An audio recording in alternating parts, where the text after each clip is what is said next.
que va desde los angstroms, nanómetros, micrómetros, milímetros, centímetros, ¿sale? De diámetros de partícula. Entonces va a depender, ¿verdad?, la membrana que yo coloqué ahí, el tamaño de partícula que me puede permitir o no pasar a través de ellos. Pero si estoy hablando de partículas, entonces estoy hablando de la difusión de las partículas, ¿sí?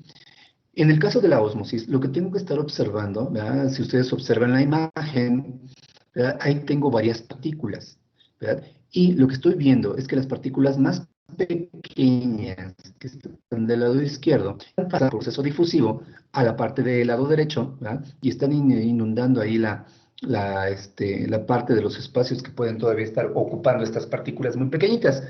Sin embargo, ¿verdad?, las partículas grandes, perdón, las partículas grandes, yo lo que puedo estar observando, si es un fenómeno normal, ¿verdad?, no están pasando, ¿verdad?, hacia la... ¿sí? Tengo unas partículas, tengo ahí 5 partículas hay unas partículas grandes. Sin embargo, esto también me está determinando la eficiencia de los procesos. Recuerden que los procesos no son 100% eficientes. Por lo tanto, sí podría yo estar encontrando por algún motivo partículas grandes en este espacio. Ya sea porque la membrana se rompió, ya sea porque se salpicó una solución sobre otra, por alguna cuestión, hay así partículas dentro de este espacio. Sin embargo, lo que yo puedo estar observando ahí bien de una manera muy clara es que las partículas grandes no están pasando hacia el lado izquierdo de manera ideal, ¿sale? Entonces dice aquí que el soluto A, ¿sí?, se va a B. El soluto A son las partículas pequeñas, ¿sí? Y mayoritariamente esta membrana me está permitiendo, porque el tamaño de poro que hay en esta membrana a lo mejor está permitiendo ese paso. Pero llamamos difusión, ¿sí? Dice que el B pasa a A, ¿sí?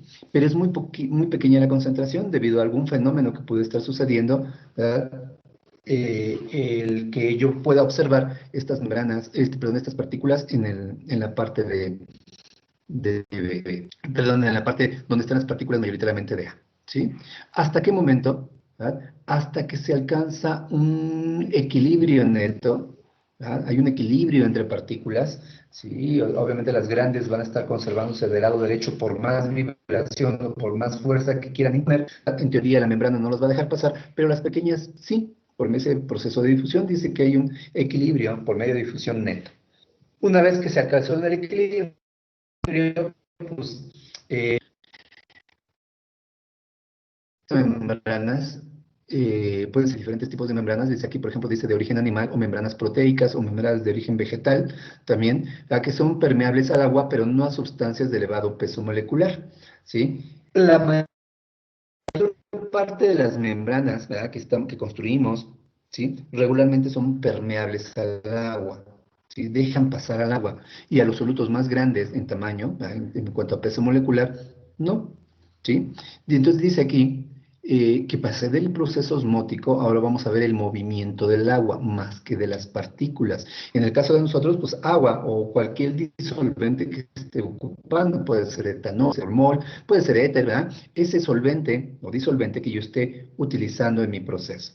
Para nosotros, por ejemplo, aquí el ejemplo pues, dice que es agua. Y ahora en vez, ¿verdad?, de ver el movimiento, dice aquí que el movimiento del agua va de derecha a izquierda, ¿sale? Dice cuando la membrana es impermeable al soluto y permeable al agua, ¿sí? ¿Por qué sucede este fenómeno? ¿Por qué sucede este fenómeno? ¿Por qué el movimiento del agua va así y no de la contraria? ¿Sí? Que el agua, ¿verdad?, cuando está en su estado completamente... Dígame, Jaira. Profe, ¿en la osmosis solo pasan moléculas pequeñas? En la osmosis pasa el agua o el disolvente, no pasan partículas. Si ya hablo de moléculas o partículas, se llama difusión. Aunque el agua, ¿verdad?, la puedo determinar como una partícula en otros procesos, pero en este proceso osmótico, el agua es la solución o el disolvente puro, es el medio de transporte de, ¿sabes? Entonces no la considero como partícula, en el proceso osmótico, ¿sí? Las demás, cualquier otro soluto, puede ser electrolito, puede ser volátil, no volátil, ya lo considero como solutos. De esos solutos se llama difusión, ¿vale? Aquí lo que vamos a explicar en el proceso osmótico es el movimiento del disolvente, ¿sí? Que se ejerce a través de una membrana en presencia de soluto, ¿sí? Por eso decía, de repente es un poquito confuso, ¿no? Pero los dos fenómenos se dan al mismo tiempo. Tengo que ver, si hablo de difusión, de verlo como difusión. Y si no me interesa la difusión y me interesa la ósmosis, verlo como ósmosis. Pero los dos fenómenos están sucediendo en el proceso.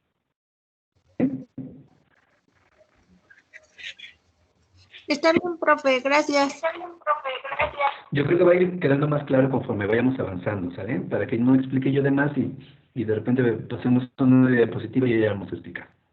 Ok, dice aquí que el movimiento del agua, ¿sale? Entonces, tengo que pensar en el proceso osmótico, ¿verdad? En el movimiento de mi disolvente o de mi soluto, ¿verdad? Lo que va a estar como parte de mi solución. Entonces, debo pensar, por ejemplo, en este caso del agua, si tuviera agua completamente pura, no hay una interacción molecular, una fuerza entre moléculas que no permita el paso de esta agua a través de, ¿sí? Conserva su energía esa agua, ¿sí? Bajo el concepto de que cuando yo agrego solutos en ese disolvente, solutos están buscando hidratarse, depende del tipo de soluto, solvatarse, y entonces esa solvatación, hidratación, disolución va a estar disminuyendo la energía de la... Por ejemplo, en presión de vapor decíamos, la presión de vapor de mi disolvente puro va a ser mayor que la presión de vapor de mi solución. ¿Por qué?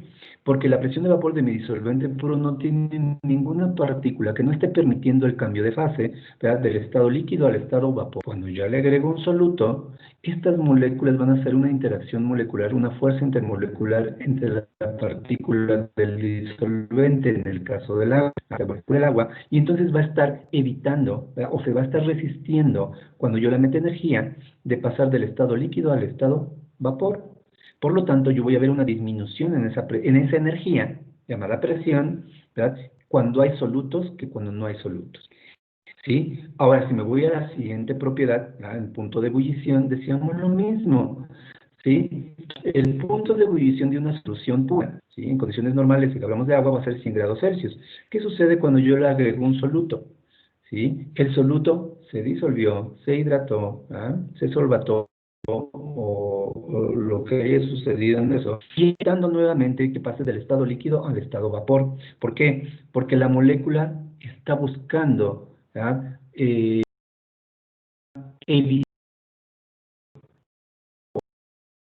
¿sí? Pase a ese estado, sino que está haciendo parte de la molécula, ya sea que tenga agua libre, agua molecular, ¿verdad? Todas esas aguas de las que hablábamos, y entonces yo voy a necesitar una mayor energía para darle el líquido estado vapor de esa agua que está haciendo parte de constitución de mis moléculas. Por lo tanto, el punto de ebullición se ve. Seguimos a la siguiente propiedad, la propiedad de disminución del punto de congelamiento. ¿Qué está sucediendo? ¿Sí? Tengo un punto de congelamiento de mi disolvente puro, de mi agua pura, 0 grados Celsius, y cuando yo le agrego solutos, 1 mol, 2 mol de sustancia, ¿qué sucede? Lo mismo, ¿verdad? Hay fuerzas intermoleculares, ¿verdad? Se disolvieron, se disolvieron las moléculas y están evitando que esa agua que está siendo parte constitucional de ellas, ¿verdad? Pase del estado líquido al estado sólido, por lo cual yo voy a ver una disminución en el punto de congelamiento. ¿Sí? Observen que el fenómeno, ¿verdad? Sucede, ¿sí? Baja la presión de vapor, aumenta el punto de ebullición, disminuye el punto de congelamiento. ¿Sale? Y al estar evaluando este tipo de fenómenos, ahora tengo que ver en cuanto a energía, llamado presión osmótica, ¿qué está sucediendo? Entonces, si yo estoy determinando que la concentración de solutos me está cambiando ciertas propiedades, ¿ya? Tengo que estar observando quién tiene mayor energía con respecto al que tiene menor energía. Y entonces, bajo este concepto, una solución pura, ¿verdad? Un disolvente puro, va a tener mayor energía que con respecto a aquel que tiene solutos, ¿verdad? Disueltos o en suspensión o en solución o hidratados dentro de ella. ¿Por qué? Porque esa energía que tenía de mi disolvente puro está siendo utilizada para hidratar o disolver, ¿verdad? Solvatar estas partículas sólidas. Entonces, entre más concentración de solutos tenga en solución, más energía va a tener mi solución. ¿Vale? Entre más solutos tenga en solución o en disolución, ¿sí? Menor energía va a tener mi solución con respecto a mi disolvente puro. ¿Vale? Entonces, yo espero más o menos se entienda esa parte. Estamos hablando en condiciones energéticas, no en condiciones de solutos. ¿Sí? Estamos hablando de energía. Y a eso le llamo ósmosis. ¿Vale? Siguiente diapositiva, Lynn, por favor.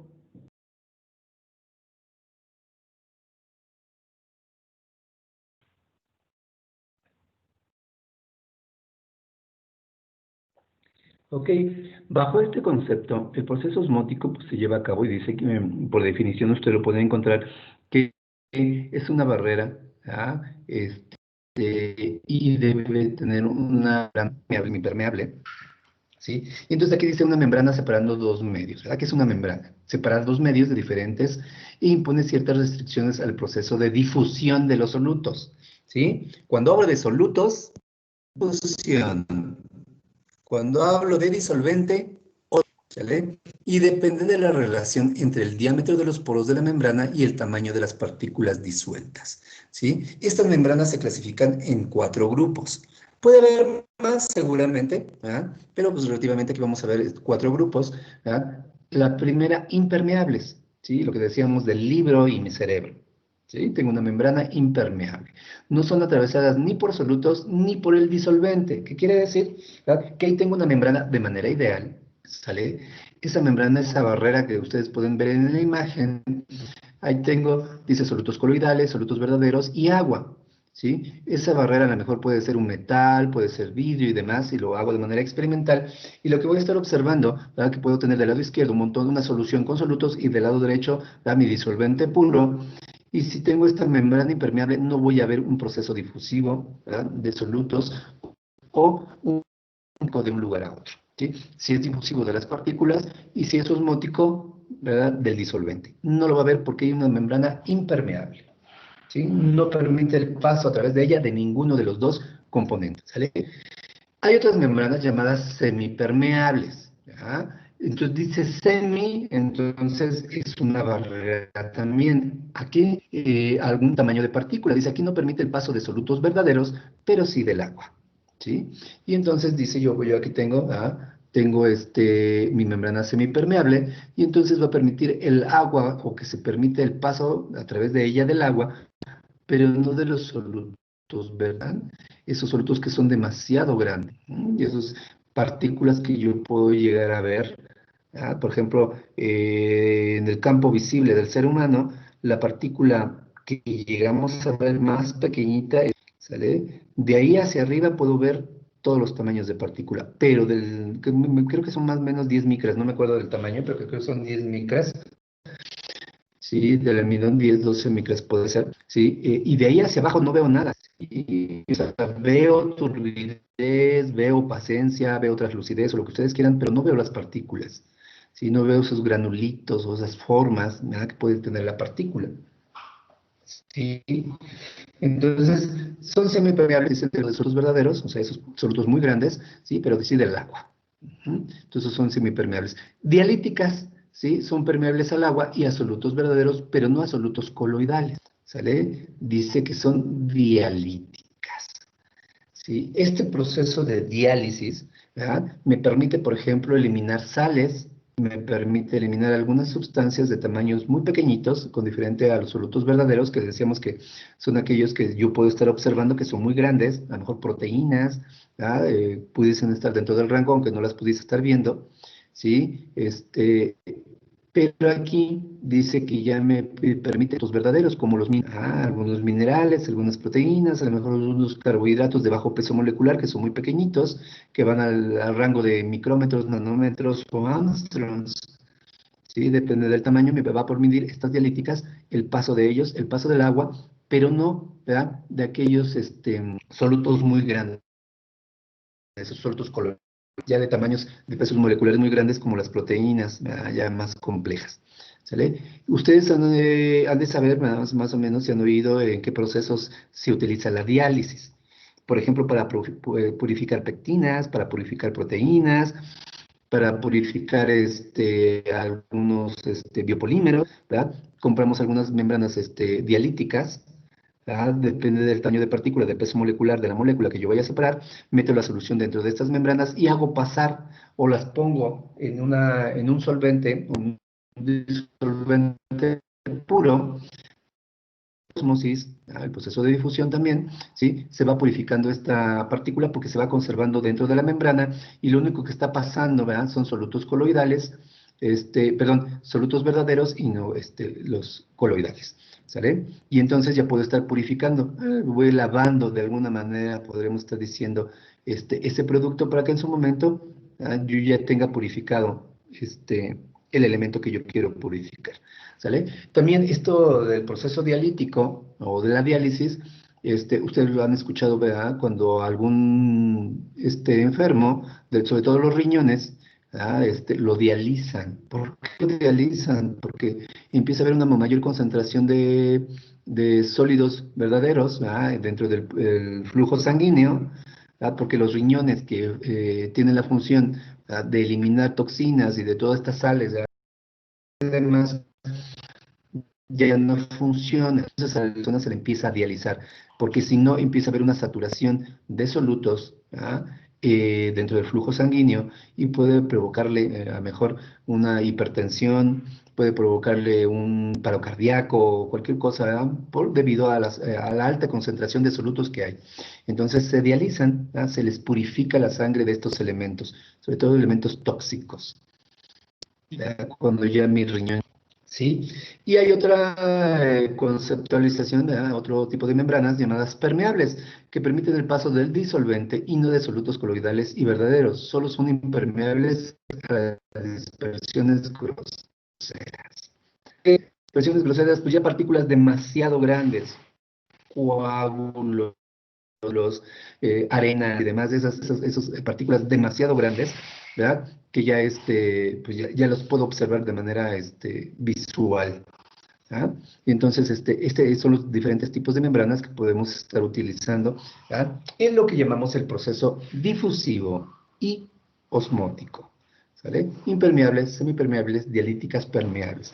Y dentro de estos, clasificación seguramente, si me voy un poquito más, pueden encontrar, ¿sale? Pero pues, no es objetivo ahorita que veamos esos tipos de membranas, ¿no? Sino explicar el proceso osmótico.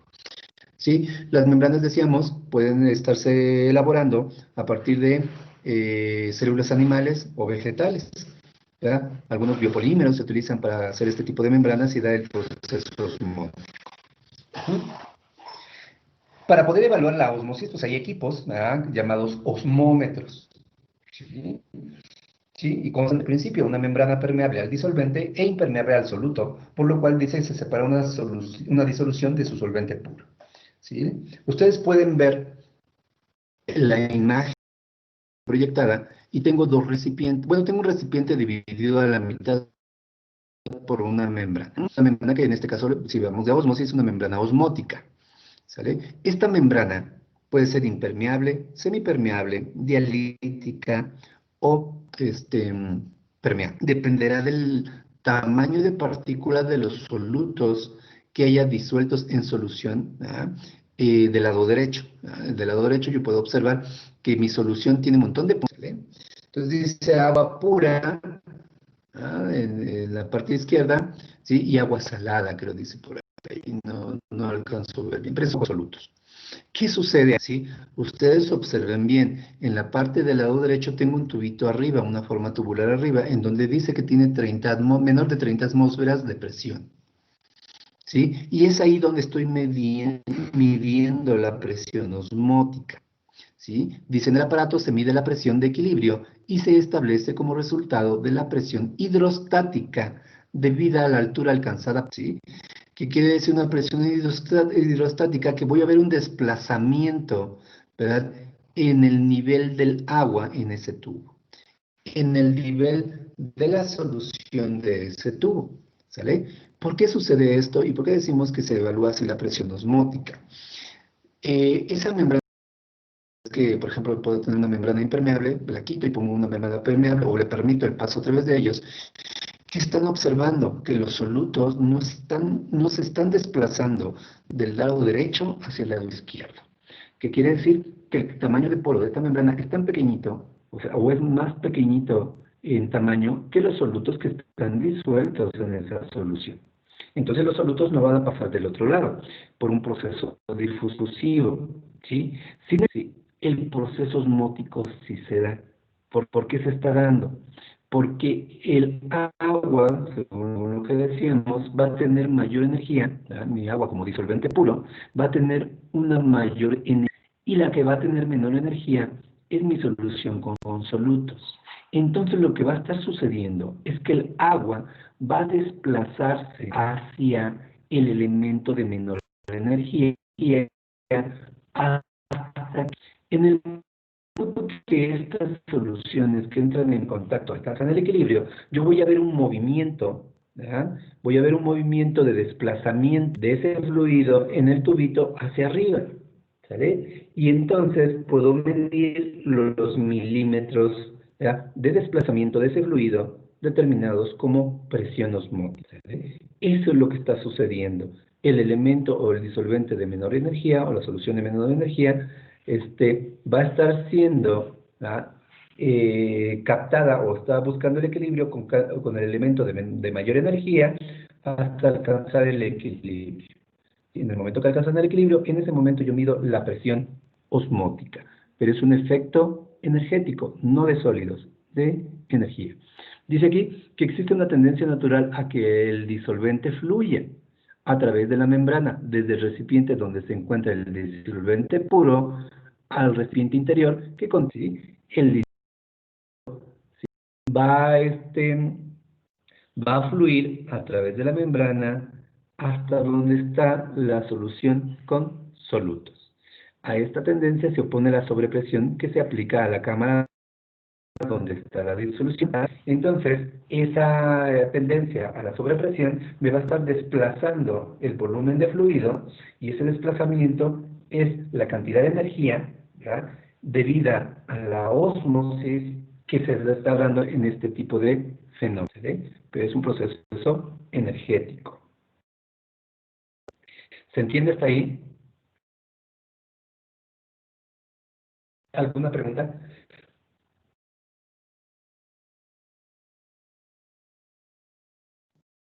No, profe. Todo bien, profe. Ok, vamos bien entonces. Recuerden siempre, el proceso difusivo y el proceso osmótico van a la par, ¿sí? Pero yo entonces lo tengo que ver como un proceso energético. Más adelante, ¿verdad?, vamos a ver y vamos a explicar el proceso difusivo, ¿sí? Y entonces a lo mejor empezamos a crear un poquito más a quitar dudas. Sí, dígame, María. Profe, entonces nada más como para rectificar, la ósmosis solo pasa agua o disolvente y no pasa partículas. Sí, y para rectificar es efectivamente. ¿Sí? Si fuera agua, solo pasa agua, ¿sí? No pasa ninguna otra partícula. Sí, pasan solo. En la difusión, sí, en la difusión son solutos, ¿sí? Todas las partículas, Armstrong, nanómetros, micrómetros, sí. Comentando de nuevo, el agua sí tiene un tamaño de partícula, sí lo tiene, pero no hay una membrana que diga evito el paso del agua, a no ser que sea una membrana impermeable, ¿sí? No pasa ni agua, ¿no? Entonces, como estoy hablando de los disolventes, ¿ya?, porque son soluciones las que tengo, ¿sí?, entonces tengo que descartar el tamaño de partícula de mi disolvente con respecto a los solutos que están disueltos en este de osmosis. ¿sí? Osmosis, mi disolvente, energía. Solvente. Aline, apóyame con la siguiente diapositiva.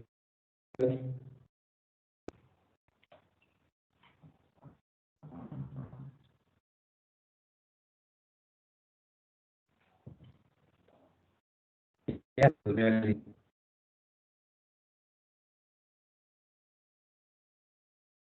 Ok. ¿Ya estás, profe? Gracias. Sí, ya la veo, gracias. Presión osmótica.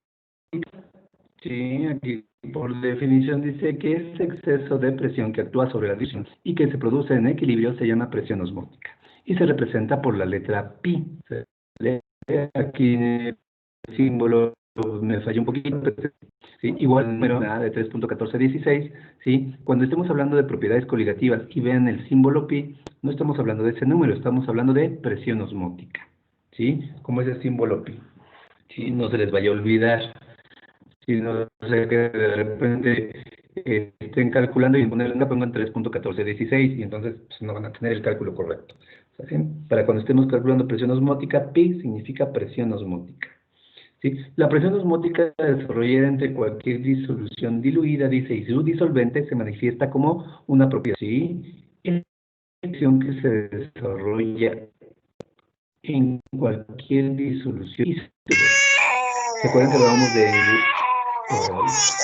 Alguien está llorando.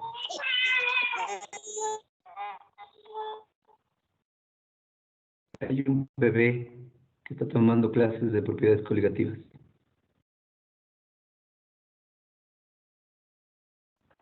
Ok. Sí, dice que es una disolución. Recuerden que hablábamos de Raúl y hablábamos de Dalton.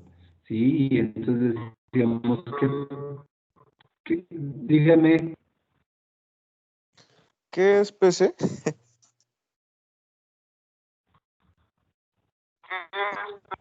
Propiedad coligativa. Sí, dice Sí, la cierto, gracias. presión osmótica desarrollada entre cualquier disolución diluida y su disolvente se manifiesta como una propiedad coligativa. ¿Vale? Es una Gracias. propiedad, según Raúl y según Dalton, ¿verdad? Que en soluciones diluidas se acercaba mucho a sus leyes. ¿Sale? El fenómeno de disminución de presión de vapor, aumento del punto de visión, disminución del punto de congelamiento y el proceso osmótico, ¿verdad? Debido a la concentración de solutos en solución, ¿verdad? Se llaman propiedades coligativas. Y entre más diluidas, más se acercan a sus leyes. Entre más concentradas, más nos alejamos, ¿verdad? Al fenómeno que ellos estudian. ¿Sale? Entonces, aquí tiene que ver mucho los solutos. Si podemos observar también la imagen, muy parecida a la anterior, ¿verdad? Aquí lo que tenemos del lado derecho es el agua, ¿verdad? Como solvente puro, ¿sí? Del lado izquierdo tenemos una solución con cierta cantidad de partículas, y tengo ahí un que parece como un relojito, pero se llama manómetro, en donde una vez que dice ahí que tengo una membrana semipermeable, ¿verdad? Vamos a ver que el transporte del agua de mayor energía, ¿verdad? Ahí tengo una flechita, va a pasar a la solución de energía. Al pasar ese transporte energético, el manómetro me va a estar registrando una sobrepresión, ¿verdad? En esa solución, y esa sobrepresión es la presión osmótica ejercida por mi disolvente puro. Con respecto a la solución, ¿sí? Dice aquí que la interpretación termodinámica de la presión osmótica es la energía libre de Gibbs, la G, del disolvente en la disolución es menor que la energía libre de Gibbs del disolvente cuando está puro. Esa energía libre de Gibbs, cuando tengo un disolvente puro, es muchísimo mayor con respecto a la energía libre de Gibbs cuando ya tengo solutos en disolución, ¿verdad? En mi solución. ¿Sale? Debido al fenómeno que venimos explicando en las diferentes propiedades coligativas, ¿verdad? Los solutos están buscando disolverse, hidratarse, ¿verdad? O solvatarse, ¿sí? Y ese fenómeno pues va a depender de las fuerzas intermoleculares que ejerzan el soluto con el disolvente, ¿sí? Bajándole, ¿sí? Al bajar la energía voy a ver este fenómeno, ¿sí? Disminución de la presión de vapor, aumento del punto de visión, disminución del punto de congelamiento, ende, baja la energía. Al bajar la energía y mediante el proceso osmótico, si lo veo como osmosis, entonces el agua que va a tener mayor energía va a pasar, ¿sí? Y entonces lo puedo calcular como una sobrepresión. en el dispositivo, que se llama osmómetro. Por lo tanto, dice aquí, se deduce que hay una tendencia espontánea del disolvente a pasar del estado relativamente alto de energía, que es el agua pura, que es el disolvente puro, ¿sí?, al estado de menor energía, que en este caso va a ser mi solvente. Entonces, bien importante esto. Cuando hablen de osmosis, automático piensen en energía, no piensen en los solutos. Los solutos intervienen en el proceso osmótico porque me están disminuyendo la energía de mi solución, ¿sí? Pero no es el proceso como solutos, más bien como el disolvente. Osmosis, disolvente, solutos, difusión, ¿ok? Aline, apóyeme con la siguiente, por favor.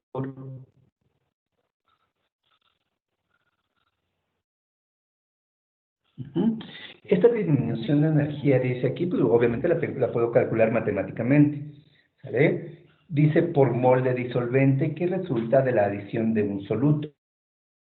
Y viene la disminución de la presión de vapor en equilibrio, ¿verdad? Desde la presión de vapor del disolvente puro hasta la presión de vapor en ¿sí? Una vez que más o menos entiendo el concepto de que voy a evaluar la ósmosis mediante un cambio energético y tiene que ver relativamente por ese cambio de energía, ¿verdad? Dice que lo calculamos de esta manera, dice que el cambio de energía libre de Gibbs va a ser igual a condiciones normales. ¿Sí? Recuerden que mucho de lo que estamos haciendo es de manera ideal, por lo cual metemos esta constante de los gases ideales que me está diciendo que tengo que conservar una condición normal, ¿sí? Cuando meto la constante de los gases, una atmósfera, 273.1516 Kelvin, ¿sí? Un mol de sustancia y no me acuerdo si es 23.7 litros de volumen o 20 litros, ¿sí? Pero es un volumen constante. ¿Sí? Esta constante me está diciendo, ¿verdad? Este efecto de equilibrio que voy a tener en mi proceso. ¿Sale? Además, este cambio de energía con respecto a la cantidad de solutos que hay en solución tiene que ver y tengo que evaluarlo a una temperatura constante. ¿Sale? Por eso dice R por T, una constante de gases, donde están las condiciones en equilibrio, condiciones termodinámicas en equilibrio, pero además el fenómeno para poder evaluar la ósmosis, ¿verdad?, determinar mi proceso osmótico, debe ser a una temperatura constante, porque si yo cambio la temperatura, la pongo como variable, el proceso osmótico va a ir cambiando, la energía va a cambiar, ¿sí? Recuerden que si yo pongo temperaturas por arriba o temperaturas calientes, la vibración, la energía cinética, la energía potencial, la energía interna, la entropía, se van en aumento, ¿sale? Y entonces a lo mejor favorezco el proceso osmótico o no lo favorezco, ¿sí? O en el caso contrario, si la temperatura fueran bajas, 4 grados, 5 grados, 0 grados, ¿verdad?, entonces voy a favorecer el proceso osmótico, lo voy a alentar por un efecto de temperatura, más que por un proceso de difusión o un proceso osmótico, porque lo estoy llevando a un menor movimiento, menor energía cinética, menor energía potencial, menor energía interna, menor entropía, porque estoy yéndome al estado sólido, reduciendo el espacio entre moléculas de mi disolvente en el caso del agua. ¿Sale? Por eso dice aquí, por una temperatura, ¿verdad?, una temperatura constante para poder evaluar, ¿sí?, ese proceso osmótico, ese cambio de energía, ¿sí? Dice que por la relación que existe, ¿verdad?, del logaritmo natural de la presión de vapor de la solución que ¿verdad?, con respecto a la presión de vapor de mi disolvente puro. Según recordando un poquito, ¿verdad?, cuando ya hay solutos en disolución o en solución, ¿verdad?, la presión de vapor va a ser menor que si tuviera un disolvente puro, ¿sí? Y entonces es como puedo calcular, ¿verdad?, este cambio de energía libre para que se lleve a cabo el proceso osmótico, ¿sí? Aquí no estoy hablando de partículas, si ustedes se dan cuenta, yo ahí no estoy metiendo ni los moles, ni la peso molecular, ni la masa, ni nada, ¿sí? Simplemente me está dando un factor energético, ¿sí? Y dice que se da por cada mol de disolvente, dice por mol de disolvente. Ojo, mol de disolvente no da de soluto, ¿sí? Que puedo calcular los moles de soluto a partir de algunas ecuaciones que vamos a estar viendo, sí puedo calcularlo. Sin embargo, aquí lo que estoy metiendo es por mol de disolvente, ¿sale? Ojo con esto porque también cuando hagamos los ejercicios, ¿verdad? Si de repente el ejercicio dice, vamos a hacer vamos a evaluar la presión osmótica y tengo 10 mol de disolvente, ¿sí? Lo que tengo que hacer en el momento que yo termine de hacer el cálculo es dividirlo entre 10 o a lo mejor previamente, ¿verdad? Hacer una división o una relación hacia 10, porque dice que hay que reportar por cada mol de disolvente. Si el resultado al final lo calculé con los 10 moles, ese resultado lo debo dividir entre 10 para reportar lo que es la manera correcta, ¿sí? Si en su defecto dice que tengo 0.5 mol de disolvente, que es el caso contrario, ahora el resultado lo tengo que multiplicar por 2, ¿sí? Porque tengo la mitad de un mol. Entonces el resultado correcto debe ser por cada mol, ¿ah?, de sustancia o de soluto, o en este caso de disolvente. Yo espero más o menos que haya sido un poquito mejor con otros maestros, ¿verdad? No fue muy claro y de repente ustedes daban el resultado y reprobaron. Y dijeron, no, ¿y en qué estuve mal? Y lo calculan y dicen, no, todo está bien y lo tengo bien y ya lo calculé. ¿Dónde estuvo mi error? Pues el error está en que deben reportar por mol de sustancia, por mol de disolvente o por mol de solutos disueltos en solución, ¿sale? Es la manera correcta de reportar. Ni por 10 mol, ni por 5.5 mol, ni por 3.3 mol, no. La manera correcta es por mol de sustancia. Tan es así que la constante bulloscópica dice que aumenta 0.52 grados Celsius por cada mol de solutos. No dice por cada 0.5, lo mismo en el punto de congelamiento, dice que disminuye 1.86 grados Celsius por cada mol, ¿sale? Entonces, recuerden mucho eso, porque de repente a lo mejor no notaron. Regresen a la diapositiva anterior, Aline, por favor. Todavía no termino, creo. Eh, y tienen que reportarlo de esa manera, ¿va? Regresen a la diapositiva anterior, por favor. Ok. ¿Sí? Entonces lo que voy a estar observando aquí, ¿ya?, es que ese efecto de solutos me está disminuyendo la energía cuando hay solutos. Entre más solutos haya, menor presión de vapor, menor energía va a tener y entonces voy a ver un cambio en esa energía libre de Gibbs. Dice que esta disminución de energía es la que se equilibra con el efecto de la presión aplicada, ¿sí? Esta energía se equilibra. Una vez que alcanzó el equilibrio, ¿verdad?, que el disolvente o el disolvente puro pasa y hay un equilibrio, ¿ah? Y entra el equilibrio, esa es la energía que opuso, ¿ah?, o se opone al paso del transporte del disolvente. Y entonces evalúo, ¿ah?, lo que llamamos ósmosis. Dice, y la dependencia de esta energía es una dependencia directa con la presión, ¿sí? Por lo tanto, dice que la derivada parcial de la energía libre de Gibbs con respecto a la derivada parcial de la presión, manteniendo una temperatura constante, va a ser igual al volumen desplazado, ¿ah?, ser igual al volumen que se desplaza de mi fluido o de mi disolvente puro a mi solución. ¿Sí? Ese volumen que desplaza. Eso es lo que me está diciendo esa ecuación. ¿Sale? Aquí no ponemos una integral, aquí ponemos una derivada normal, a un límite que veíamos ahí en cálculo. Estamos poniendo derivadas parciales. Porque me acuerdo que en su momento, cuando tomamos las primeras clases ahí, explicábamos que era una derivada parcial y el fenómeno que explica la derivada parcial, ¿verdad? La derivada parcial me dice el comportamiento que se está llevando, ¿verdad?, a través del tiempo, ¿verdad?, y cómo se está llevando a cabo. Si es más rápido al inicio, en medio o al final, y esa derivada parcial me explica el fenómeno, ¿verdad?, del proceso a través del tiempo. ¿Sale? Cómo se está desplazando el fluido a través de mi membrana, ¿verdad?, de mayor energía a de menor energía. Ahora sí, Aline, pásame a la siguiente diapositiva.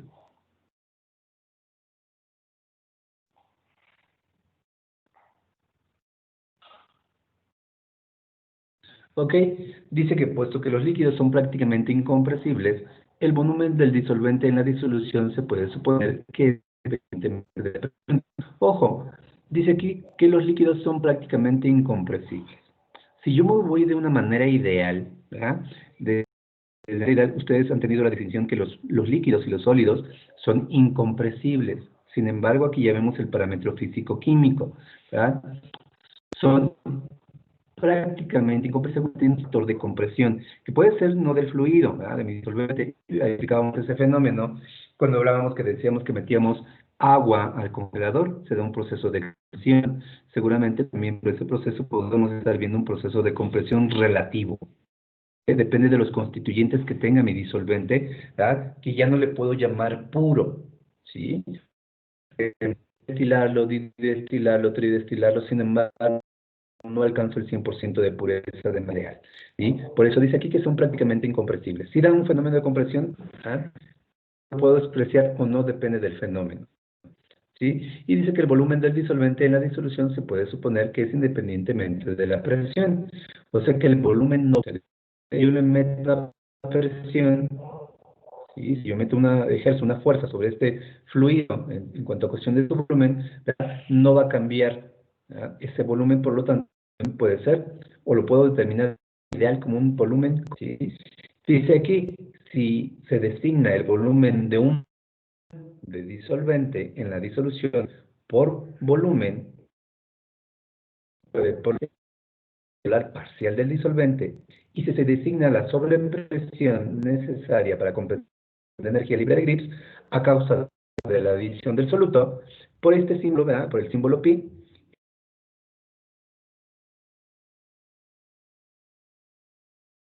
el incremento de energía libre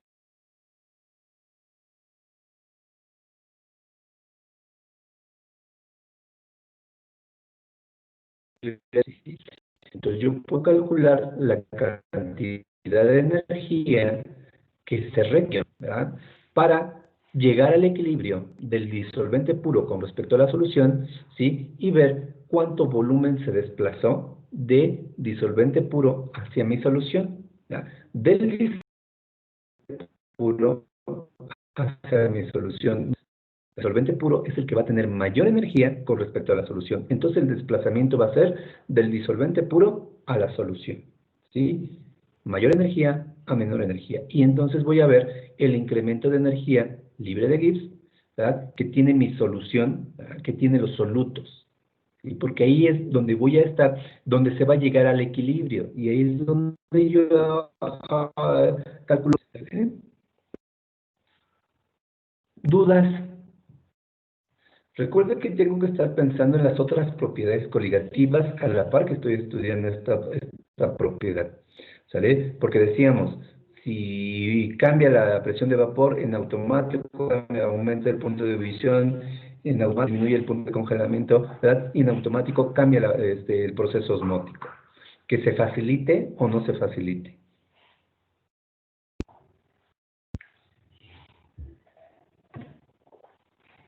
Ok, pasemos a la siguiente diapositiva. Yo la verdad no entendí esa parte, Dígame. se cortó mucho el audio.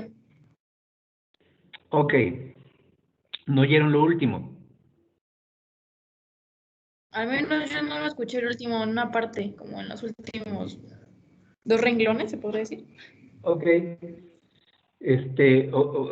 Escuchó la parte de explicación de la ecuación, ¿cierto?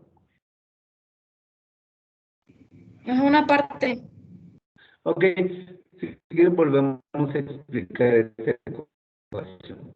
Dice aquí, vemos que son incompatibles, ¿verdad? Y entonces hay sobrepresión que ejerce el líquido puro o la sustancia pura sobre una solución que ya tiene sólidos, ¿sí?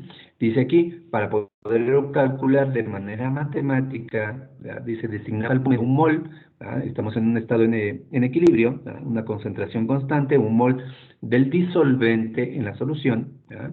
Por B, ¿ya? Según la ecuación aquí, pues ya tengo la B, el cual sería el volumen molar parcial del ¿sí? El volumen molar parcial, dado ese efecto de compresión o incompresión que pudiera tener mi disolvente, ¿sí?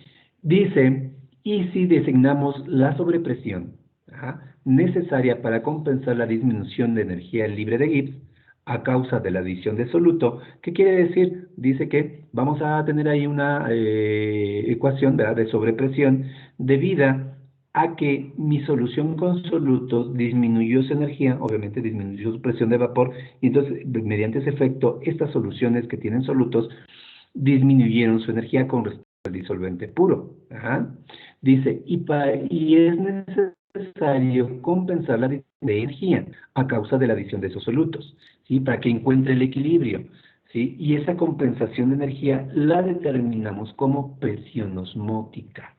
Dice por el símbolo pi. Entonces, el símbolo pi dice es la presión osmótica, ¿sí? Y entonces, el incremento de energía libre de Gibbs por mol de disolvente debido al exceso de presión, ¿verdad?, de este disolvente puro que ejerce sobre la solución, ¿verdad?, ¿sí?, la calculamos de esta manera, ¿sí? Ese aumento en energía libre de Gibbs que va a verse presentado en mi solución con mi a la energía que va a igualar del disolvente puro con respecto a la solución mediante el transporte del fluido que se da a través de la membrana, ¿sí? El volumen que va a ser de esta ley. Y entonces es lo que me dice esta ecuación, que ese aumento de energía libre de Gibbs va a ser igual a la presión osmótica debido, ¿verdad?, a ese cambio energético y el desplazamiento en el volumen de cantidad de agua que va a sobrepresionar, ¿verdad?, a mi soluto o a mi solución con otro que tiene menor energía. En el momento que agua de mayor energía y sobrepresiona, voy a ver un aumento en el volumen, ¿verdad?, de esa solución, ¿verdad?, desplazando el menisco o desplazando, ¿verdad?, en el manómetro la lectura. Y en ese momento puedo medir la relación pues, del disolvente puro sobre mi solución. Entonces digo que se llevó a cabo el proceso osmótico, ¿sale? Hay un cambio de partículas, puede suceder, ¿verdad?, de manera natural o de manera tecnológica más bien, ¿sí? El proceso osmótico lo aplicamos en alguna fabricación o a una elaboración de alimentos, por ejemplo, los cristalizados. ¿Alguien de ustedes ha hecho cristalizados de frutas, verduras o algo más?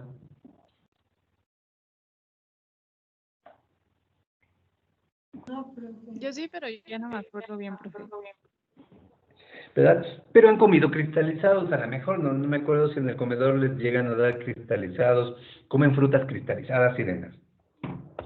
Estos frutos cristalizados, ¿verdad?, es una tecnología que aplicamos, pero lo que aplicamos aquí es un efecto osmótico, ¿sale? Hay cristalizados higos, calabazas, zanahorias, brócolis, sí, ustedes están conociendo sobre todo frutas, manzanas, peras, limones, ¿verdad? Y le llamamos frutos calabaza, frutos cristalizados. El proceso de elaboración de estos productos es por un proceso, ¿sí? ¿Qué sucede? O sea, en el proceso, ¿verdad?, preparo soluciones sobresaturadas de alguna partícula. En este caso puede ser sacarosa o puede ser sal, cloruro de sodio. ¿Eh? Regularmente pues, preparo soluciones muy, muy saturadas, ¿sí? No sé, 3 molar, 4 molar, y si lo hago de manera ya en casa, pues ya les doy el peso de la cantidad, ¿sí? Sobresaturo de sacarosa, mis soluciones, o sobresaturo de cloruro de sodio, en caso de sal, esa solución. Depende de lo que vaya a hacer. Y entonces, ¿verdad?, corto mi fruta, o a lo mejor la pongo entera, y la inmerso en esa solución, tanto que el alimento tenga menor energía, ¿vale? Que los solutos disueltos de mi alimento, ¿verdad?, sean menores que los solutos disueltos de la solución que tengo preparada en donde voy a meter mi alimento, ¿sí? Y entonces, preparo soluciones de menor energía, ¿sí? Entre más solutos yo le agregue a esta solución, menor energía va a tener, ¿sí?, con respecto a lo que yo voy a meter, ¿sí? Y entonces, si estoy viendo que el agua es el que quiero que se difunda, ¿qué va a suceder cuando yo meta el alimento que tiene menos solutos en la solución que tiene más solutos? ¿Qué quieren que pase? ¿Qué sucede?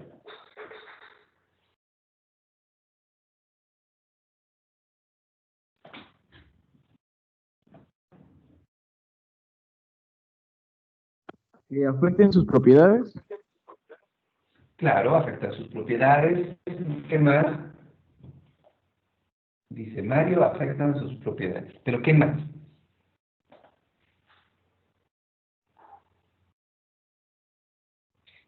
Si lo veo como un proceso osmótico, ¿qué sucede?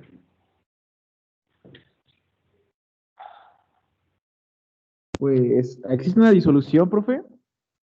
Sí, recuerde que, por ejemplo, tiene usted un limón, o la mitad de un limón, mitad de limón, y lo quiere cristalizar. Ese es el proceso que se va a llevar a cabo, ¿no? Yo quiero un cristalizado de limón. Para poderlo cristalizar, tengo que preparar una solución de sacarosa muy concentrada, sobresaturada mi solución de sacarosa. Y agarro mi limón y lo meto dentro de esa solución, ¿sí? Para poderlo cristalizar. ¿Qué es lo que está sucediendo físico-químicamente, ¿verdad? En ese proceso osmótico? ¿Qué está pasando para que se cristalice ese alimento? Puede ser un limón, puede ser un higo, puede ser un pedazo de calabaza, puede ser una zanahoria, aguacate también podemos estar cristalizando. ¿Qué está sucediendo?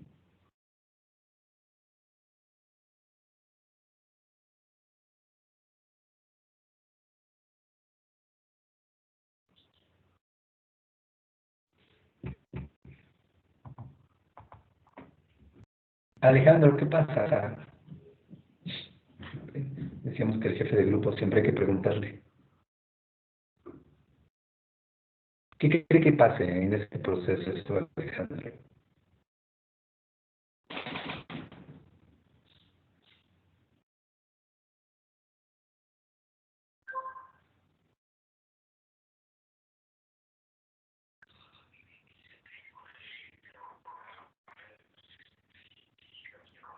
Pues el agua pasa de donde hay más energía a donde hay menor, que sería Pero, como de, sí es así, ¿verdad? del Sí, sí, es así. Sí, sí. Pasa de limón a donde hay mayor la energía a donde solución hay menor. saturada. Sí, sí, ese es el principio del proceso de cristalización, del de mayor energía al de menor energía.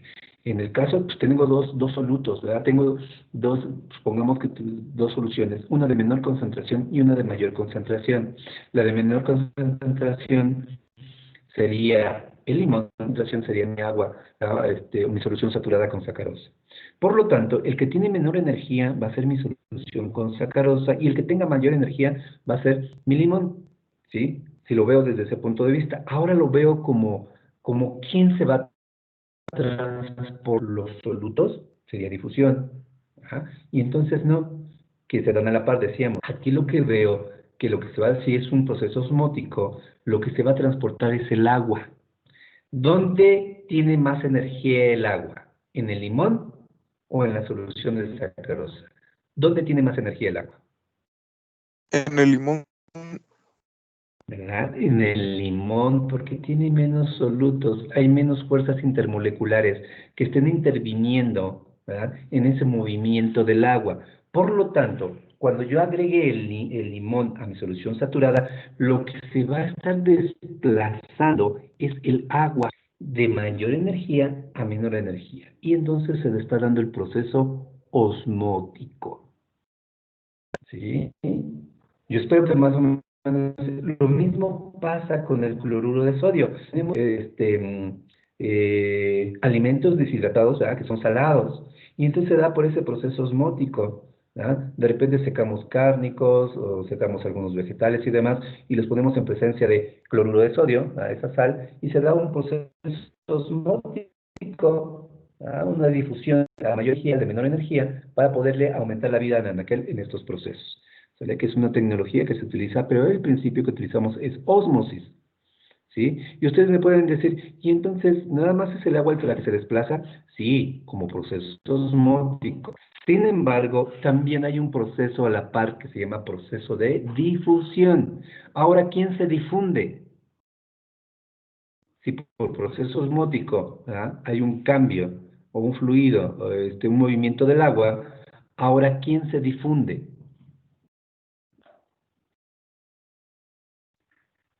La sacarosa. Así es.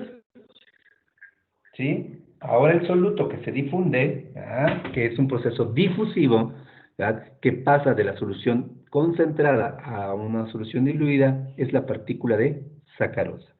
Hay un intercambio se llama, se cambia la molécula de agua por un intercambio de la molécula de sacarosa, ¿sí? Tan cuanto, ¿verdad?, sea concentrada mi solución concentrada.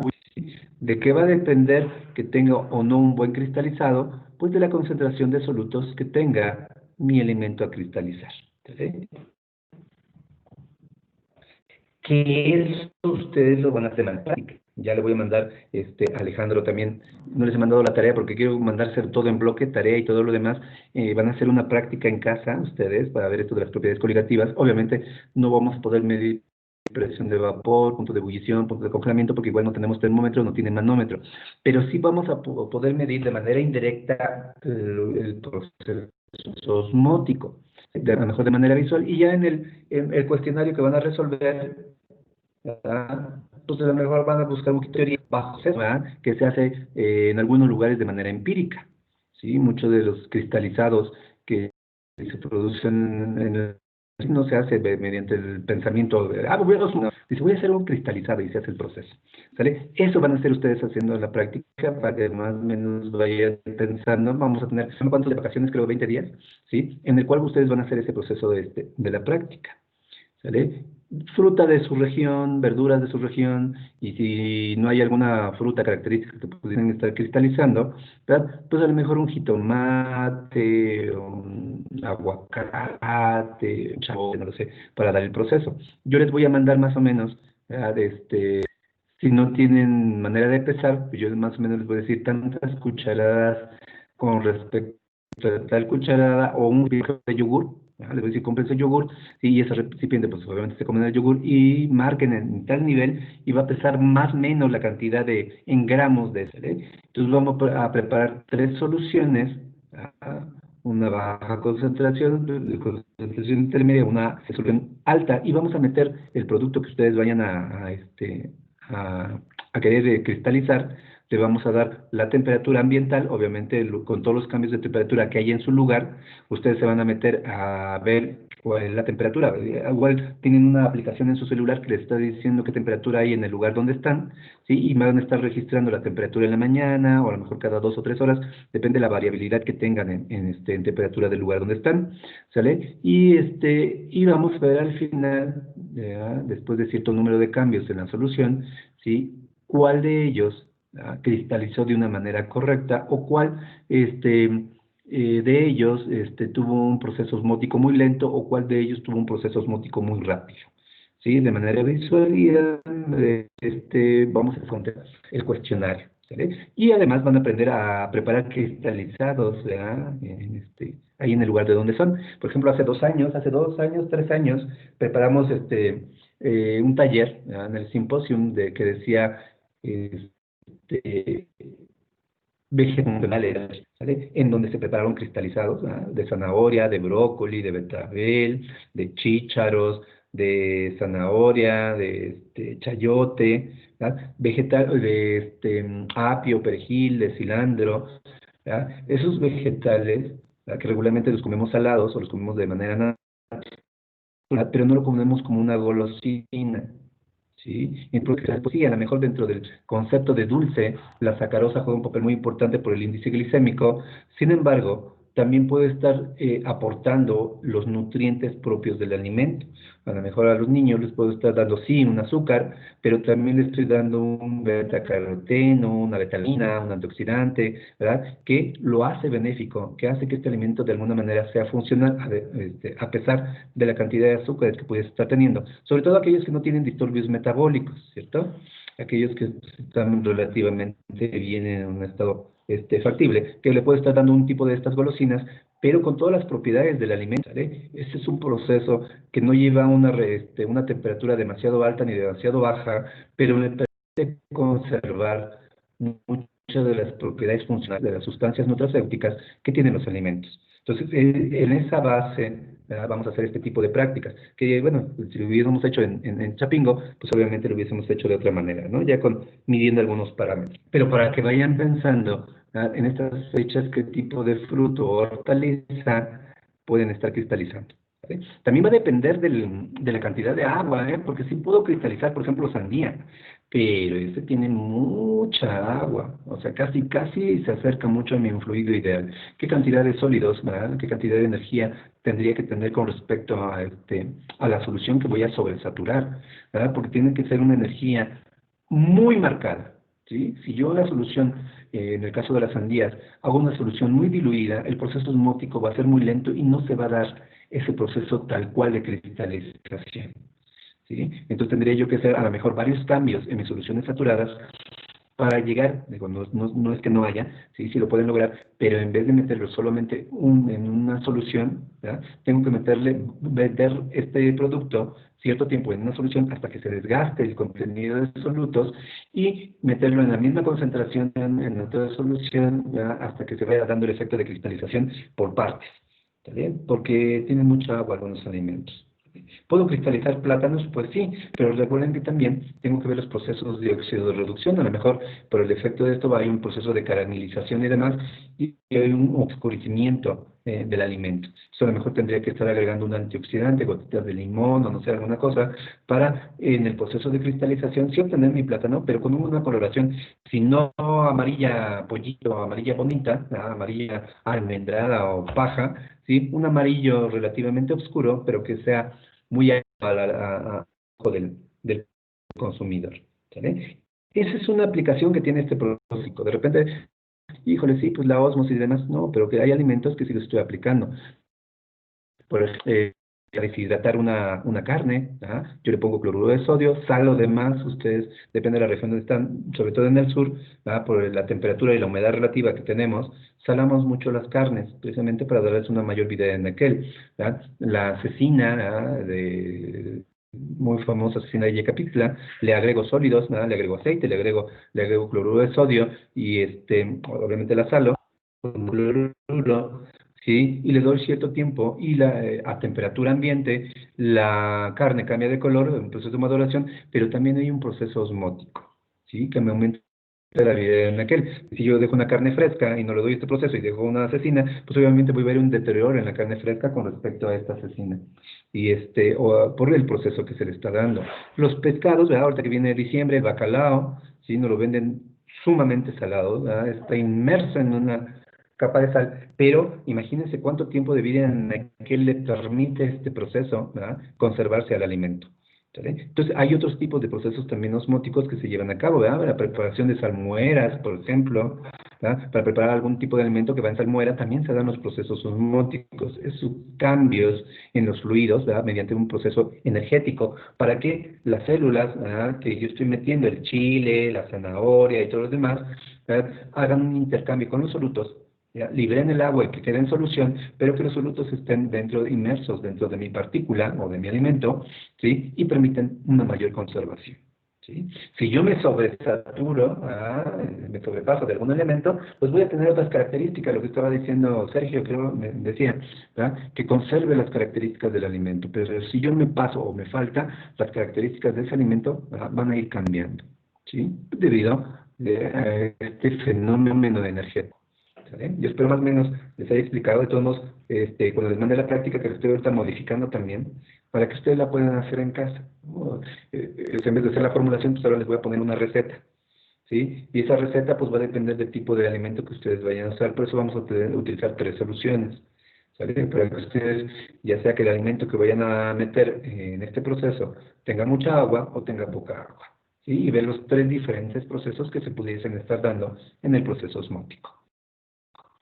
Entonces, ya lo hice con plátano, no, pues ahora lo voy a hacer con papaya, no, pues ahora lo voy a hacer con calabaza. De repente decimos, es que aquí en mi casa, a lo mejor vivo, así como yo, aquí yo soy de la región de ahí, de Valles Centrales de Oaxaca, pero estoy muy cercana a la Mixteca, donde no llueve ni nada, pues a lo mejor calabazas, que uva, calabazas, chilacayote, no sé, algo, díganme.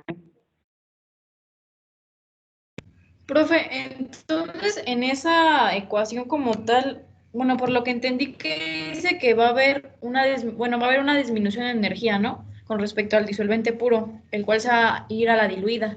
Pero dice que va a haber un nivel de equilibrio, ¿no? Perdón, va a haber un Así nivel de es. equilibrio. Y ese va a ser Ajá, dígame. una compensación de energía, pero esa energía se va a ganar a través del transporte del fluido. Ojo, depende de donde lo vean. ¿Quién va a ganar energía? La diluida, la sustancia diluida. No, Perdón, la sustancia concentrada. así es. Sí, por eso que dice que el aumento en la energía libre de Gibbs o de energía, ¿verdad? Es por eso, porque la solución concentrada va a ganar energía del disolvente puro. Y entonces voy a ver un aumento en la energía libre de Gibbs de mi solución con solutos. ¿Sí? Si lo veo desde ese punto de vista. Si lo veo desde el punto de vista contrario, entonces la disminución de la energía libre de Gibbs lo voy a estar observando, pero en el disolvente puro, porque él va a estar perdiendo energía que le está pasando a la solución. ¿Sí? Lo puedo ver desde los dos puntos de vista. ¿Vale? Entonces, pero sí tiene que estar bien clara. ¿Quién gana energía y quién pierde energía? El que gana energía, en este caso, va a ser mi solución, La la concentrada. que tengo en sí, la concentrada, la que tiene solutos, es la que va a ganar energía y la que va a perder va a ser mi disolvente puro. El disolvente va a perder energía. ¿Sí? Voy a ver un incremento en la energía libre de Gibbs, por lo tanto la presión osmótica va a aumentar. ¿Sí? Voy a ver un fenómeno osmótico. ¿Qué sucedería si mi disolvente puro, con respecto a mi solución, tengo una solución muy diluida? Demasiado diluida, que tenga yo .0000, ¿qué pasaría? Las energías prácticamente... Se van a equilibrar, Sí, ¿no? adelante. Sí, las energías son casi iguales, casi están en el equilibrio, por lo tanto, prácticamente puedo decir que no puedo percibir un cambio en la energía de Gibbs o lo desprecio. ¿Sí? Por lo tanto, no hubo un flujo, ¿verdad?, de disolvente y no hay un valor de presión osmótica. ¿Sí? Entre más solutos tenga, más voy a ver el fenómeno osmótico. Entre menos solutos tenga, menos voy a ver el fenómeno osmótico. ¿Sí? Por eso dice soluciones diluidas. ¿Sí? Adelante. Otra cosa que dijo también fue el aumento de volumen. Sí, ese desplazamiento es por una sobrepresión. Recuerde que la energía lo estamos evaluando como presión, la presión de vapor. ¿Sí? ¿Quién tiene mayor presión? ¿Quién ejerce mayor presión? ¿El solvente puro o la solución con solutos? Gracias, profe. ¿Sí? Le pregunté, pero no me dijo. A ver, ¿Ok? pero La solución... la ¿Quién tenía solución. mayor presión? No, el disolvente puro. Ese es el que tiene mayor energía con respecto a la solución que tiene los solutos. ¿Sí? Y entonces, ¿quién va sobre el disolvente puro? ¿Ya? Y va a presionar a la solución, ¿ya?, con los solutos, y entonces esa solución con solutos va a experimentar esa sobrepresión. Por lo tanto, va a aumentar El volumen. su presión y desplaza el volumen. Desplaza el volumen. Así es, ¿sí? Sí, Yo espero gracias. que le quede un poquito claro. ¿Sale? ¿Sí? Sí. Observen bien las imágenes que están en las otras diapositivas y más o menos lo que estamos explicando conforme a las ecuaciones y demás. Y eso también les está explicando muchas cosas. ¿Sale? Si de repente no entendí alguna cosa, está esto de internet también. O sea, yo no estoy peleado con el internet, ¿sí? De que vayan y busquen en el internet. A lo mejor en YouTube también encuentran algunos ejemplos de este proceso osmótico, bajo la teoría que estamos viendo, y eso también nos va a complementar sobre todo lo que estamos estudiando. ¿Vale? Ok, Aline, pásame la siguiente diapositiva.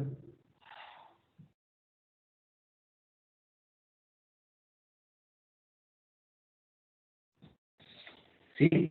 Una vez que se establece el equilibrio, perdón, una vez que se establece el equilibrio, ¿verdad?, que la energía, mi disolvente puro, se iguala a la energía ya en solución, con los solutos, ¿verdad?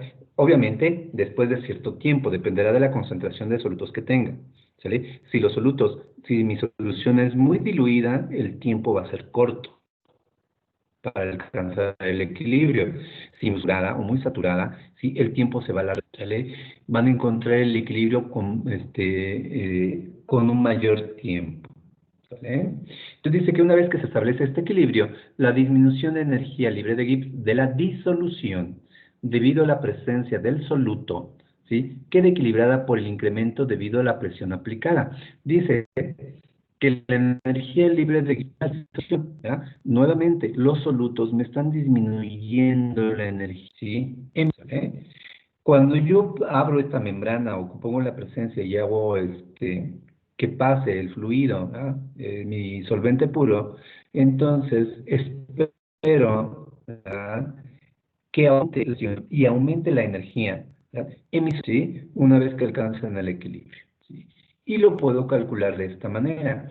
Dice que la presión osmótica, una vez que se alcanza el equilibrio, debido al volumen transportado disolvente puro hacia mi soluto, va a ser igual a la constante de los gases ideales por la temperatura, por el logaritmo natural de la presión de vapor de la solución, ¿sí? Dice que lo podremos calcular de esta manera, ¿sí? Obviamente aquí lo que estoy observando, ¿sí?, es que debo controlar las condiciones en las cuales se debe llevar a cabo el proceso. Tan es así que tengo ahí dos constantes. La constante de la temperatura, ¿sí? La constante de los gases, aun cuando estamos hablando de líquidos y sólidos, ¿verdad?, se puede aplicar, ¿verdad?, bajo este principio de que los gases ideales se van a comportar siempre de la misma manera en una condición normal, ¿sí? Lo vamos a estar aplicando en el líquido, en el sólido. ¿Qué es una condición normal en esta constante? ¿Ya? Venimos hablando siempre de que a condiciones normales, normales termodinámicas, estamos hablando que esta constante implica para su cálculo, ¿ya?, lo que debimos, o lo que debieron haber visto en termodinámica, pero ojalá no sé si ustedes sí se acuerdan, porque lo ven en física o en química también, ¿sí?, que esta constante se calcula a partir de una condición normal, ¿sí?, y los valores que para calcular es una atmósfera de presión, un mol de sustancia a 273.15 o 273.16, depende de la exactitud que quieran, Kelvin de temperatura, ¿sí?, y no me acuerdo si es 27.3 o 23.7, en vías de que me equivoque, de volumen del gas. Esa es una condición y siempre es una constante para poder, de manera real a los gases, ¿sí? Y de manera real ya implica que podemos utilizar esta constante para explicar el comportamiento que se tiene en los estados líquidos y en los estados sólidos. Entonces, esa constante me está permitiendo, ¿sí?, mantener algunas cuestiones termodinámicas dentro del cálculo de los procesos. Y además me dice que la evaluación de presión osmótica debe llevarse a una temperatura de la misma manera constante, a pesar de que la constante de los gases ya me lo dice, ¿sí?, pero esa es una condición normal, ¿sí?, me especifica realmente la temperatura a la que se debe llevar a cabo este proceso para los gases ideales.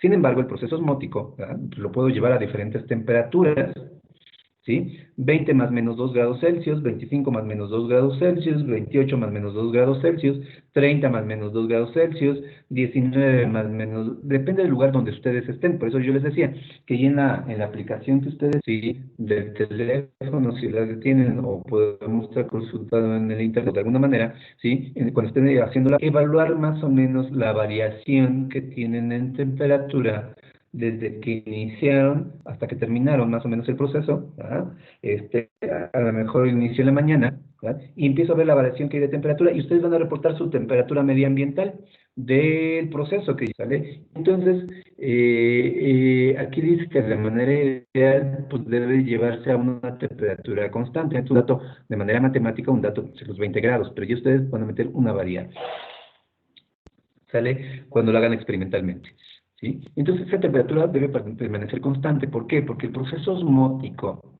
también se ve afectado por la temperatura, ¿sí?, lo que explicábamos hace rato. si esta temperatura, yo más o menos el proceso osmótico lo llevo a 25 grados Celsius, ¿verdad? Y de repente sube la temperatura a 30 grados, entonces, ¿qué va a suceder? Yo debo estar pensando en automático que energía cinética, energía potencial, energía interna, entropía van a aumentar. La vibración molecular va a aumentar. Y regularmente lo que hemos estado viendo, ¿verdad? Que si yo aumento la temperatura en los procesos osmóticos, se facilita la ósmosis. ¿Sí? ¿Hasta cuánta temperatura? Pues va a depender del tipo de proceso que yo esté llevando a cabo, ¿sí? Porque resulta que yo puedo elevar 45, 50, 60 grados, 65, 70 grados, a lo mejor, ¿sí? Porque vamos a encontrar algunos artículos que manejan este proceso a temperaturas muy altas. Sin embargo, también tengo que pensar en qué es lo que yo tendría que estar conservando en mi alimento. ¿A qué temperatura estaría afectando alguna de las partículas importantes de mi alimento? Una proteína, un carbohidrato, ¿verdad? Una grasa o esas sustancias nutracéuticas como los antioxidantes, ¿cierto? Y entonces tendría yo que estar observando hasta qué temperatura yo podía estar elevando, ¿sí? La temperatura para que se lleve a cabo el proceso osmótico sin alterar o modificar, o relativamente mínimo, alterar las propiedades de los alimentos. Recuerden que muchas proteínas a cierta temperatura se van a desdoblar, se van a desnaturalizar. Lo mismo los carbohidratos, los almidones se van a empezar a hinchar cuando hay temperatura y demás, y algunos van a tener su punto de gelación, ¿sí? Los antioxidantes, pues obviamente se van a oxidar a temperaturas por arriba de los 60 a 65 grados, ¿sí? Lo que ustedes quieren conservar, los colores, los aromas también, vamos a ver que en el proceso de elevación de la temperatura va a haber una degradación de ellos y una pérdida de color o sabor o aroma.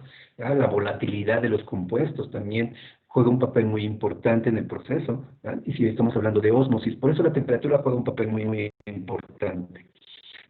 Ahora, si me voy del lado contrario, me voy al lado de bajar la temperatura, ¿sí? ¿Qué va a estar sucediendo? Entonces voy a estar bajando la energía cinética de las partículas y obviamente del disolvente. Energía cinética, potencial, energía interna, entropía van a ir disminuyendo. Va a haber una menor vibración molecular y entonces el transporte se vale, ¿sí? Y entonces ese flujo de mi disolvente puro hacia la solución saturada, ¿sí? Se va a ver disminuido en cuanto a tiempo. No quiere decir que no se lleve a cabo, se va a llevar a cabo, pero el tiempo va a ser más largo, ¿sí? Y a lo mejor el alimento es altamente degradable o es muy sensible, y entonces pues voy a estarlo modificando. Entonces, por eso dice aquí que la temperatura debe ser constante. ¿Qué temperatura es la que van a usar en su práctica? Pues va a depender pues, de la temperatura ambiental, ¿verdad? Y vamos a ver si el fenómeno ocurre, ¿sí? ¿Qué pasa si mi alimento es muy duro, ¿verdad? Está muy bien estructurado, o el alimento que metí es un alimento menos estructurado, muy suave? ¿Y qué pasa en presencia de concentraciones diluidas, ¿verdad? Concentraciones moderadas o concentraciones, ¿verdad? Saturadas? ¿Sí? ¿Qué pasa? ¿Qué texturas obtuvieron, ¿verdad? En el mismo tiempo de evaluación, ¿verdad? A diferentes concentraciones de solutos? ¿Sale? Y entonces me dice que aquí, ¿verdad? Esta presión osmótica relacionada con el flujo del disolvente a través de la membrana, ¿sí? Es una relación directa también de fuerzas, ¿sí? De la fuerza que está involucrada en mi solución con respecto a mi disolvente puro. ¿Sí? Regularmente, y observamos según la presión de vapor, que veíamos como primera propiedad coligativa, que la presión de vapor cuando hay solutos es mucho menor, ¿verdad? Que cuando el disolvente está puro. Por eso dice aquí que calcule el logaritmo natural de mi solución, que tiene menor energía con respecto a mi disolvente puro, que tiene mayor energía. Y así puedo calcular la presión osmótica. ¿Sí? Aquí nada más en la ecuación, si quiero calcular presión osmótica, pues este volumen que está multiplicando lo paso dividiendo. Si ya tengo la constante, tengo la temperatura, tengo las presiones de vapor y el volumen desplazado, puedo calcular la presión osmótica. O también, por ejemplo, ¿verdad? Que no tenga el volumen que se desplazó, y si tengo la presión osmótica, pues ¿verdad? Paso presión osmótica que está multiplicando o dividiendo y yo puedo obtener el volumen. Y así, depende de cómo puedo estar haciendo un despeje en esta ecuación. Pueden observar ahí, dice que hay un símbolo negativo. ¿Alguien me puede explicar por qué ese símbolo? Ya más o menos expliqué cada uno de las incógnitas, pero ¿qué significaría ese signo negativo en la ecuación?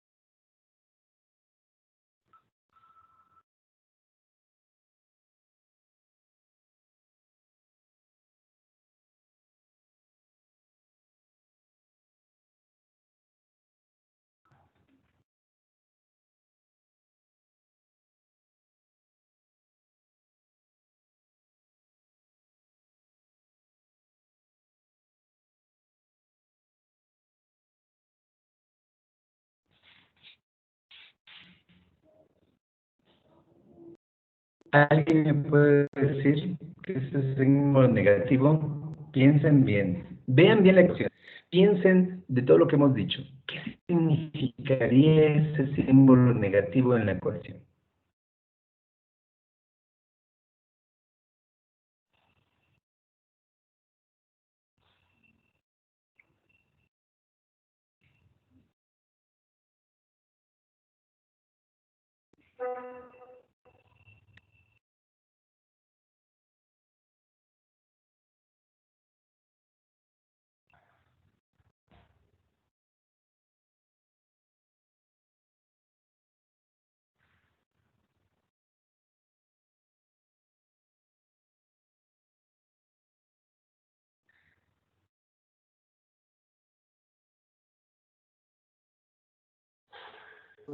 Porque el disolvente A ver, dígame, no le escuchamos bien, como que le escuché cortado.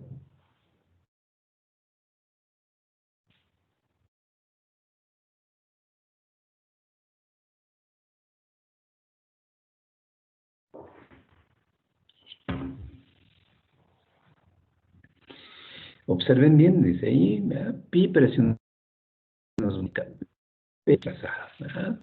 R constante de los gases, condiciones normales termodinámicas, ¿verdad? De temperatura a la que se está llevando el proceso, logaritmo natural de la relación que existe de una energía con respecto a otra, ¿vale? Para poder evaluar este fenómeno de ósmosis. ¿Qué significa entonces el signo negativo? ¿Por qué aparece ese signo negativo?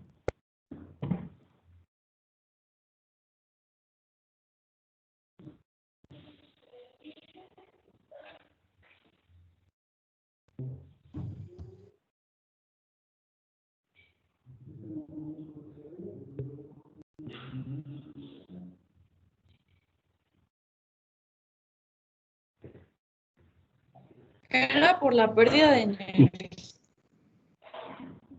Está determinado por la pérdida de energía. Ok, sí, sí, ciertamente. Ese signo negativo me está diciendo que hay una disminución en el proceso osmótico de energía de mi disolvente puro, cuando se alcanza el equilibrio, ¿sí? Ese símbolo negativo, eso significa. Digo, obviamente matemáticamente lo tengo que estar tomando en cuenta, ¿sale? Pero de manera fenomenológica, el signo negativo me está diciendo que hay una pérdida de energía de mi disolvente puro durante se está llevando el proceso osmótico, ¿verdad? Relativamente por el flujo que se da a través del volumen, a través de la membrana semipermeable que está dentro del dispositivo. Hay un flujo de ese volumen puro a la solución con solutos y por lo tanto hay una disminución energética, ¿vale? Y esa disminución energética me está dando una relación propia de la presión de vapor, ¿verdad? Bajo el concepto de que la presión de vapor del disolvente puro va a ser mayor, ¿verdad? Con respecto a una solución que ya tiene solutos. ¿Sí? Eso significa ese símbolo negativo, ¿ok? ¿Vale? No nada más, de repente les digo que yo que se aprenden las fórmulas y las ecuaciones, ¿sí? Si yo alcanzo a entender qué está sucediendo de manera fenomenológica, en automático yo puedo estar determinando mis ecuaciones y decir qué está sucediendo. ¿Sale? Y es más fácil entender una ecuación de esta manera que aprendiéndomela de memoria. ¿Sale? Por eso les decía, ustedes pueden hacer su formulario y el formulario solo es una herramienta de acordarme. A lo mejor de repente se me olvidó el negativo y digo, sí es cierto, el negativo, por esto, entonces coloco, ¿sale? Pero no de estar buscando, ¿verdad? Porque nos ha pasado, porque digo, a mí también es pasó, de hacer un formulario, y dicen, saquen su formulario, y ponen el ejercicio, y de repente le doy vueltas y vueltas a mi formulario, y no entiendo cuál fórmula voy a aplicar, y por qué la voy a aplicar. Entonces me la paso viendo el formulario, me falta algo, pero no es que me falta, es que no alcanzo a entender a lo mejor mi ecuación o el fenómeno que está sucediendo. ¿Sí? Cuando hagamos los ejercicios vamos a entender un poquito más este concepto. Entonces dice que para soluciones diluidas, disoluciones diluidas, puede aplicarse la ley de Raoul, que obedece al disolvente. ¿Sí? Hablábamos ahí en la ley de Raoul, ¿se acuerdan un poquito? ¿Verdad? Que hablaba que en más diluida está la solución, más se acerca al cálculo que hace Raúl mediante su ecuación. Entre más concentración tenga, más lejano voy a estar en la aplicación de esta ley. ¿Sale? Y entonces dice Raúl que la presión de vapor del disolvente, perdón, la presión de vapor de la solución con respecto a la presión de vapor del disolvente puro va a ser igual a la fracción de disolvente que hay en mi solución. ¿Vale? Así dice, ¿sí? Y entonces, bajo este principio, ¿verdad? Y tomando en cuenta la ecuación anterior, yo puedo sustituir la ecuación anterior, ¿verdad? Y entonces digo que la presión de vapor por el volumen va a ser igual a menos la constante de los gases por la temperatura por el logaritmo natural del disolvente. De la fracción, por el logaritmo natural de la fracción del disolvente. Aquí es bien importante también tomar en cuenta que dice Raúl que tiene que ser un disolvente o una solución diluida. Se va a acercar mucho al cálculo, ¿sí? A lo mejor yo matemáticamente calculo cierta cantidad en cuanto a energía o presión de vapor, ¿verdad? Pero mi solución es muy diluida. A lo mejor mi solución tiene 0.001 mol, ¿verdad? Entonces está muy diluida, se va a acercar mucho cuando yo hago mi manera experimental. Sin embargo, cuando ya los solutos o mi solución está cerrada y esta solución tiene demasiados solutos distintos, entonces me voy a alejar mucho. ¿Por qué? Porque, por ejemplo, si yo preparo una solución normal, que luego de repente lo hacemos en laboratorio, ¿verdad? De sacarosa, pues le pongo 1 mol de sacarosa, 2 moles de sacarosa, 3 moles de... Entonces voy viendo cómo se va desviando esta ley, ¿ya? ¿Qué pasa cuando ya no es sacarosa un elemento relativamente puro?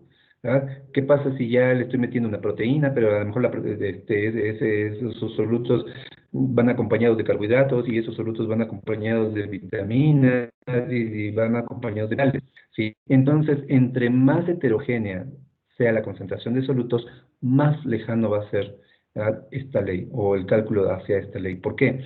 Porque además de que los solutos, independientemente de su naturaleza, se van a hidratar, se van a disolver, se van a solvatar, va a haber interacciones entre ellos, proteína-proteína, proteína-carbohidrato, carbohidrato-carbohidrato, carbohidrato-grasa, proteína-grasa, carbohidrato, ¿verdad? Y entonces eso también va a permitir, ¿verdad?, estas grandes desviaciones en el cálculo matemático con respecto a lo que podemos tener como un estudio fenomenológico. ¿Sale? Entonces tengo que ver qué tan complejo, ya como ingeniero en alimentos, ¿verdad?, que es una de las bases, somos ingenieros agroindustriales, pero una de las bases es la alimentación, ¿verdad? Aparte de la parte de ingeniería, tecnología y todo eso, ¿verdad? También tenemos que ver esa parte de alimentación, de qué están constituidos mis alimentos y cómo están afectando estos fenómenos a este tipo de cuestiones. ¿Sale? Entonces, ayúdenme con la siguiente diapositiva, Lynn.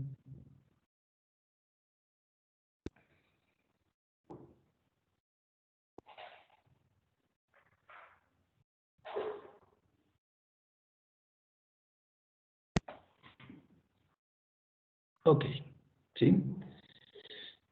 Yo creo que vamos a estar dejando ahí para que no les implique un poquito más de información. Vamos a estar estudiando ello. Faltan unos 10 minutos para que termine la clase. Sin embargo, no me acuerdo si yo les dije que la siguiente semana vamos a tener clase, ¿verdad? Porque me habían cambiado el curso que estaba tomando, ¿verdad? Y lo que cambiaron para en enero. ¿Sale? Y el estudio en enero si afecta nuestras clases o no afecta, ojalá y no afecte, para que sigamos en constante. Entonces lo vamos a dejar aquí para no saturar tanto esta clase, ¿verdad? Y el lunes, que nos toca, no es cierto, nos toca el miércoles, ¿sí? Continuar con este fenómeno. Yo creo que el miércoles estamos acabando esta parte de la presentación, viendo soluciones hipotónicas, hipertónicas y todo esto, y lo que implican algunos alimentos, ¿sí? Para que a lo mejor el jueves ya hagamos unos ejemplos, jueves, viernes, y terminemos esta unidad, ¿sí? Ya, y además yo les estoy mandando la tarea, la acciones así. Recuerden que durante el proceso práctico que ustedes deben estar elaborando, si tienen alguna duda o algo demás, pues mándenme un mensajito por medio de la plataforma o a mi correo, ¿sí? Y vamos a ver qué está sucediendo. O a lo mejor dicen ustedes, antes de comenzar mi práctica, mejor le pregunto, voy a meter chapulines, mejor no sé, se me ocurrió ahorita, voy a hacer chapulines cristalizados, no sé, se me ocurre, ¿verdad? O gusanitos de maguey o alguna cuestión, ¿verdad? ¿Qué podría estar haciendo o qué implicaciones podría estar teniendo antes de llevar a cabo la práctica? ¿Sale? Entonces, aquí la idea dice Jorge Gustavo, ¿a qué se refiere con dispersiones groseras? No es que digan groserías, ¿sí? No son groseras. Lo que quiere decir que son tamaños de partícula muy grandes. Quiere decir que, por ejemplo, algunas proteínas de alto peso molecular, las cafeínas, por ejemplo, podría estar determinando que es una dispersión grosera. O el acomplejamiento de estas cafeínas, una vez que se dio el proceso de coagulación, que hacen partículas más grandes, ¿sí? Sería una dispersión grosera. La arena, el tamaño de partícula de la arena es tan grande que también lo puedo considerar como una dispersión grosera, ¿sí? Alimentos, que por ejemplo los puedo poner en suspensión, como partículas de arroz, cuando hago, por ejemplo, mi agua de horchata, que lo hago a partir de arroz, que de repente veo cómo van sedimentando y agarro ese polvito finito que se va al sedimento, esa es una dispersión grosera, ¿sale? Tamaños de partículas muy grandes, tamaños de la molécula de pesos moleculares muy grandes, ¿sí? Esas que podemos, yo les decía que entran de un rango de visión, ¿verdad? Del almidón de papa hacia arriba, ¿sale? Pero eso también va a depender de la membrana que esté utilizando. Estas son mis dispersiones groseras. De todos modos, cuando veamos sistemas dispersos, ¿sí? Cuando veamos sistemas dispersos, ¿ya? Les voy a explicar un poquito más de esas partículas groseras, porque vamos a hablar de los tamaños. Y vamos a poner ejemplos en los tamaños de partícula, que hay una diapositiva en donde vamos a ver rangos de tamaño y los alimentos o las partículas que podemos estar viendo, ¿sí? No vaya usted a practicar, ¿sí? Esas groserías, no. ¿Sí? Dispersiones groseras son por tamaño. ¿Sí? Entonces decía que la siguiente semana pues vamos a estar teniendo clase de manera normal y bueno, pues, de alguna manera es bueno, porque vamos adelantando. ¿Sí? Vamos adelantando clases y estoy viendo la posibilidad de, ojalá, de terminar el curso en tiempo y forma. ¿Ya? A lo mejor terminemos un poquito antes, ojalá se pueda hacer, ¿ya? Dada la velocidad que podemos estarle dando. También para que ustedes tengan tiempo de terminar las materias